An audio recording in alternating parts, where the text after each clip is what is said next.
I'm Sarah. And together we're J.A.M.E.S.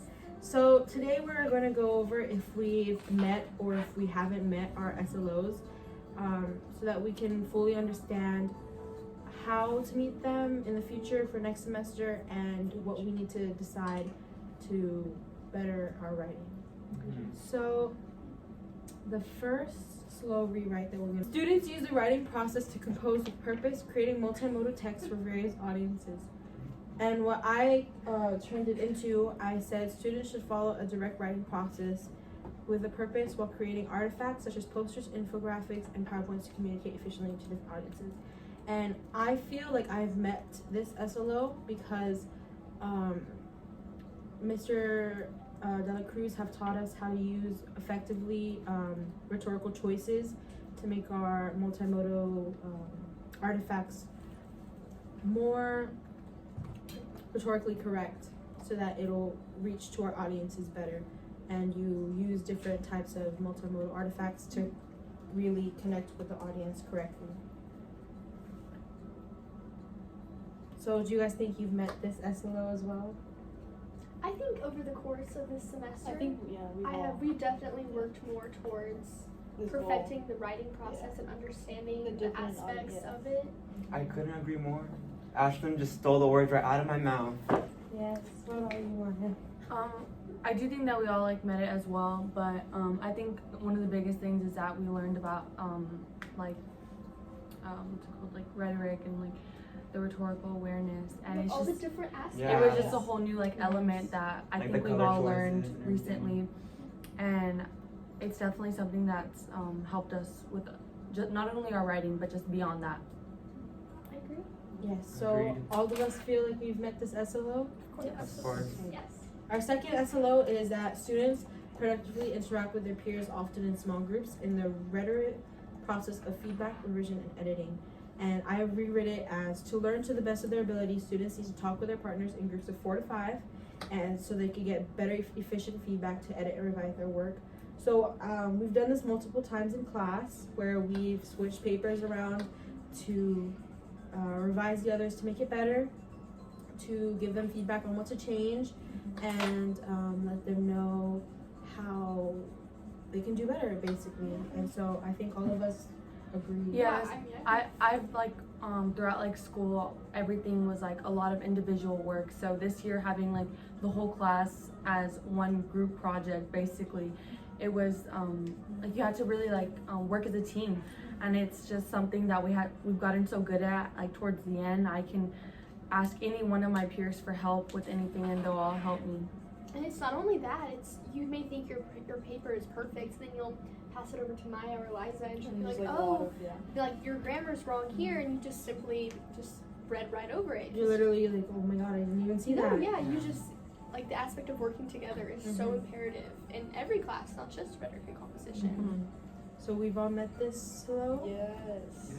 Okay, the next one is that students think critically about their position in their context of a larger ongoing conversation about the issues that they are investigating. And I rewrote it to better understand. To me is, after research about your question, students need to keep going into depth about their research to be able to fully write about their research paper. And we were given a theory paper, not a research paper, and we've all chose different topics that have to connect with our writing and what affected our writing. So my paper was about anxiety within writing. My paper was about dyslexia in writing. My paper was about depression in writing. My paper was about OCD in writing. And mine was about ADHD in writing. So we all chose different aspects that play a factor into writing and what changes our writing, and we went in depth about what better we can do, how to fix the problem, who's affected by the problem. And I think the sharing and the revising and the editing of our peers' papers helped us understand their topics as well. Like John's his paper about depression. There wasn't much. I didn't have much knowledge about it then, but now I do. As I was revising and editing it.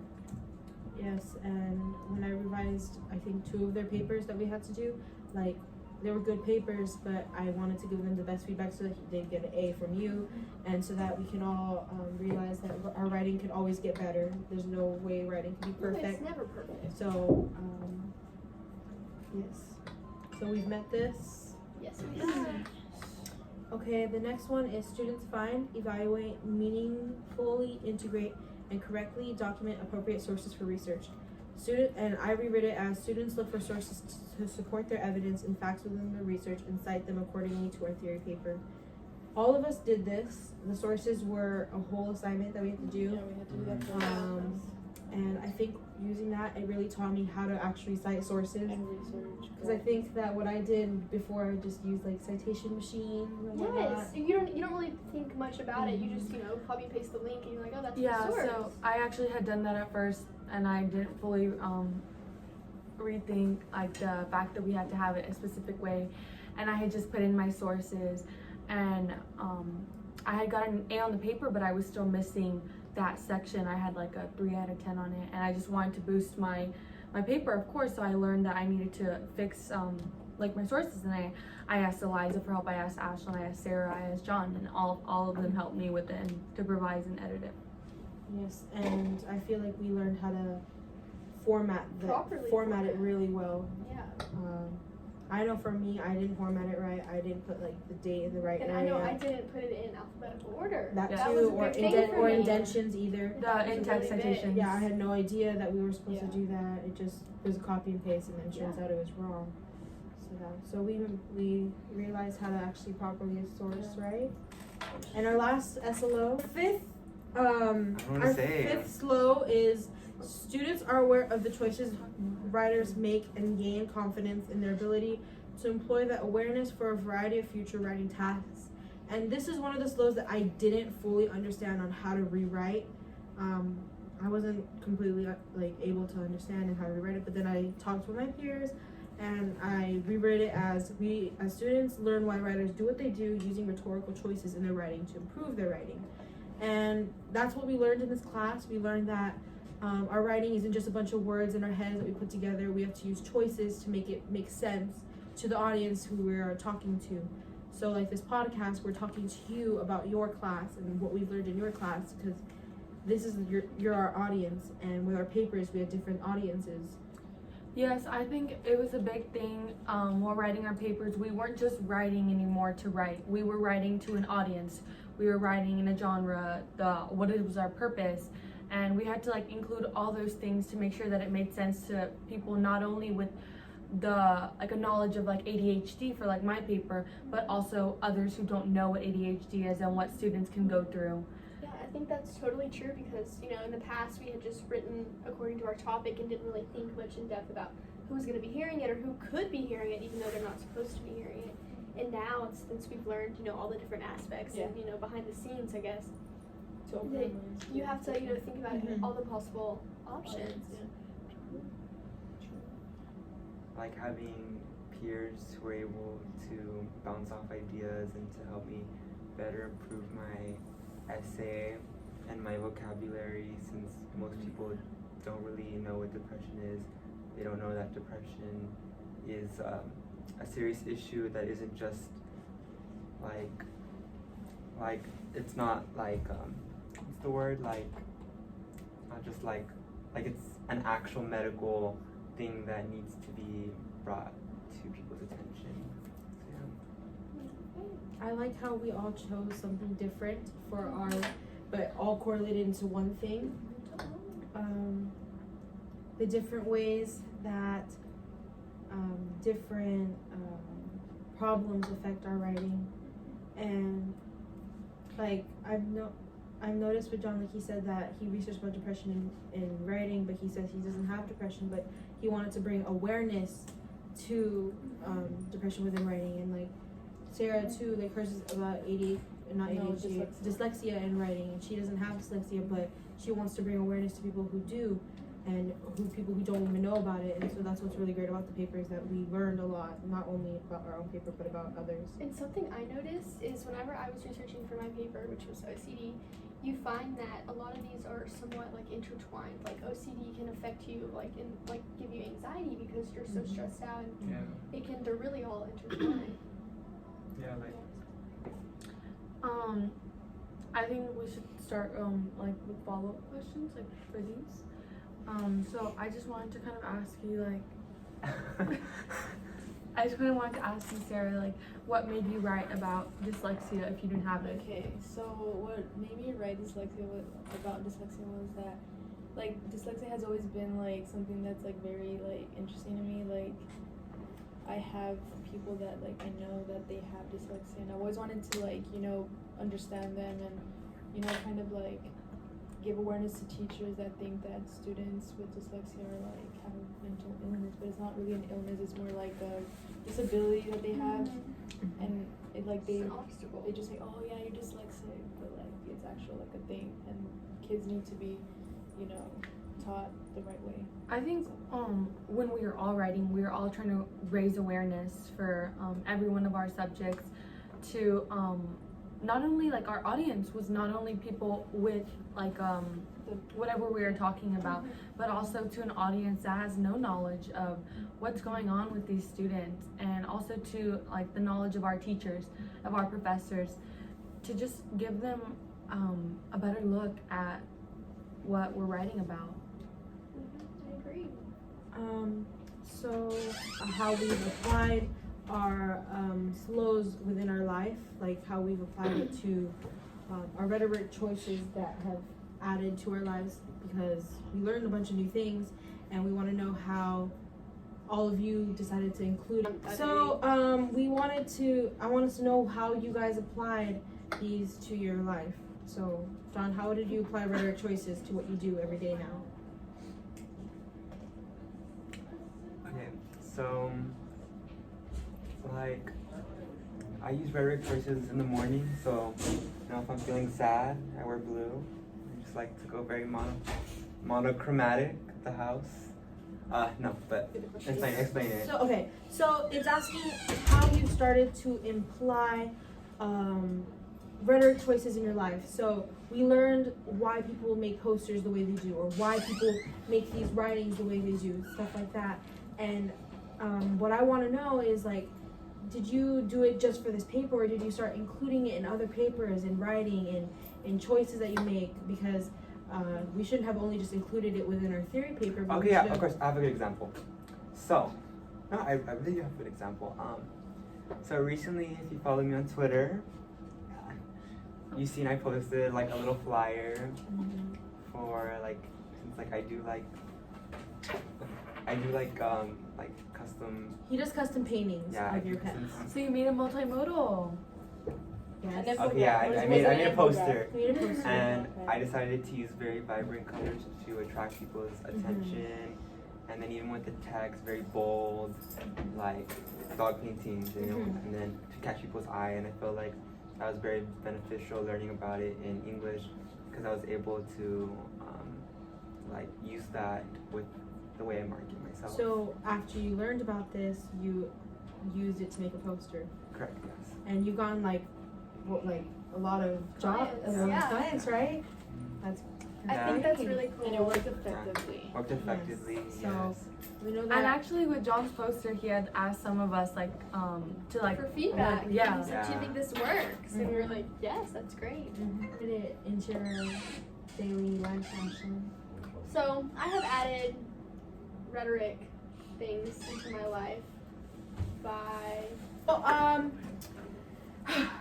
How have you implied your rhetoric choices within your daily lives, your after-school activities, your work, the new work you do? Your paper is not just for rhetoric and composition class, but for history, for English, for many other classes. I want to know how you included it. Okay, so I have a pretty great example. So we're to John's.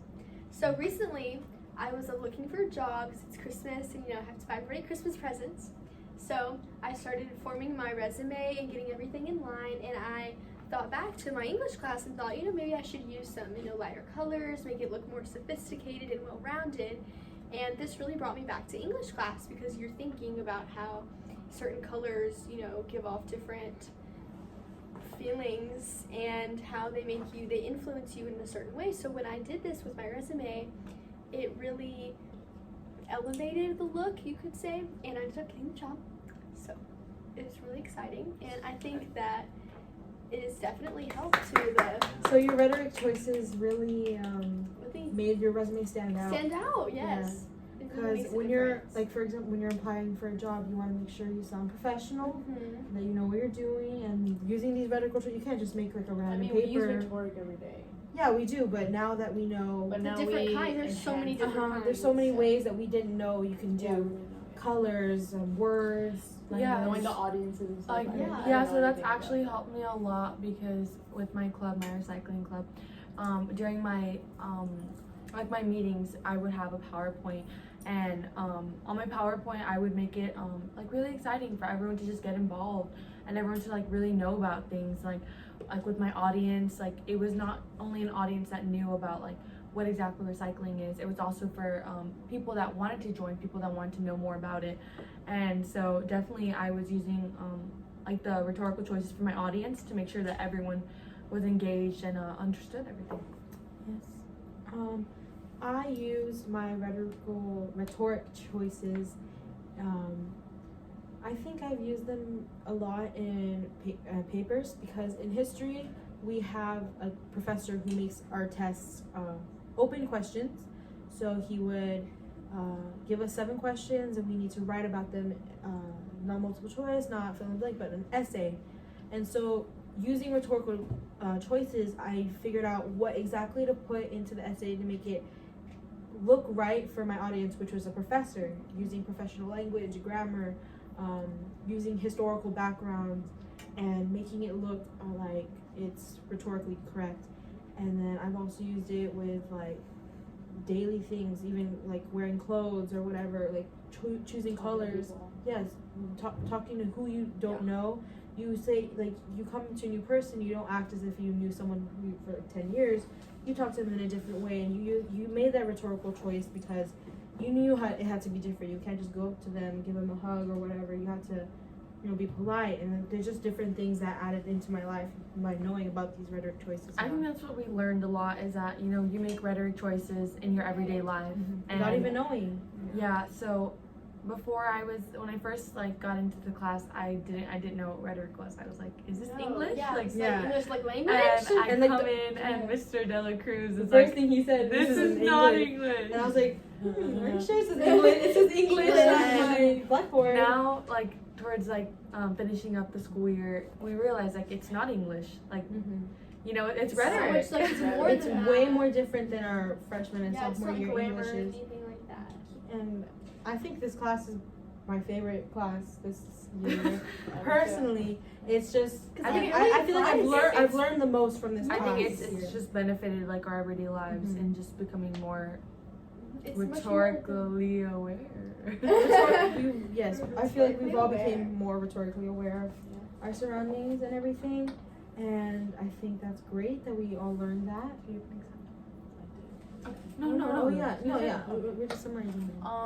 Well, I use rhetoric every day. I think everybody uses rhetoric every day, but I use it towards more I guess socially, when if I'm talking to a teacher, I'm talking to them as an upper, not as a as a friend, or also with writing in my speeches from speech class, so I can know who my audience is. My audience is students, since I want to make it maybe more funny or something like that. I'm just more rhetorically aware now that there's an audience to think about, not just the actual information. It's really helpful. Wow, I'm really glad that we all learned our rhetorical choices. But we have to talk about okay. So now we have to see how we see ourselves in a larger conversation of literacy. What does that mean? To be honest, I don't know what that means. I'm gonna call him. But like I don't I know want you to have a conversation. about don't understand, and I asked Maya and Ashton. We discussed it. sorry, we don't get what seeing ourselves in the larger conversion of literacy means. Like we know literacy is language, right? Like Literacy. Let's see the definition of literacy. Yes, let's get the real definition. The ability to read or write. I Okay. forgot about You know that. what that so means? how So, oh, I remember now. Okay, so remember how we talked about in Antipueledos, that girl. So I feel that when we were talking about literacy, we realized that it's not just about the ability to read or write. It's people who don't know what rhetorical choices are, and we learned about that in the few readings that we did in the beginning of the year, like Doug and Ampueledo, something like that. And like we've learned a bunch of things about our readings. Cedillo. There you We go. learned a bunch of things from all the readings that you've put in the library on Blackboard, and it's given us so much information on how to better ourselves in our writing, how to make our rhetorical choices more and also efficient. the comments on The like, yes. how to make like feedback, like Yes, really good feedback, they're- not just like, oh, this was good. Like we have to elaborate more Mhm. like on what good was. Like Yes, what the liked. feedback paper we Yeah. read for the And it helped us write it. Yes, more and efficient. after that, I stopped just putting good exclamation point or I like You it. really gave Okay, in-depth You wrote comments. because I First of all, that was my favorite article because it actually helped. Yeah. I like whenever I would give feedback to literally anyone, it was always like, that's great. You know. Yeah. and it just helped me so much because I commenting on like my peers their papers and even their multimodal artifact and everything. I would comment like way more like, why did you do this, and this is how I can like, this is how I'll help you, This is know, how you'll better understand Yeah. like what you're trying to instead do. of just just saying Because you like, won't, cool. yeah, they won't really understand if you put this sucks. Yeah, or They're like not gonna this know- is great. Like this is good but not great. They like, don't know what to why? they will not know what to change. But instead of putting like this is bad, you put this is bad because this should go in your first paragraph instead of your second Yeah, or just paragraph. further explain. Yeah, just yeah, and so the smallest amount of extra detail that like Makes that a difference provided, for the it person you're revising for. immensely Yeah, and I think changes. this really goes towards our second SLO, which Yeah. which was talking about the feedback, the revision, and editing. And then So we interacted, yeah, all of us. We So, discussed. I think it. that's like definitely like the one that we Yeah. definitely have done the That's most. probably we also just got the strongest because everything we did, whether it be an essay or a poster or anything, we always got feedback Yes. from everybody in your group. And by yourself, by you gave us a lot of feedback too. So I really like how you made us give feedback. I think like 3 times for each thing. It would be his and then 2 of us. Yes. I think it's very different getting feedback from like a professional instead of like a student. peers, Yeah. yeah.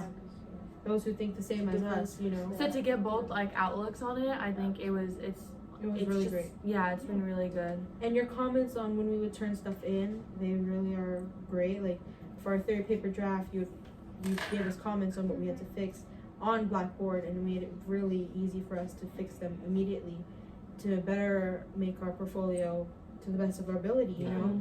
I And feel like Continue.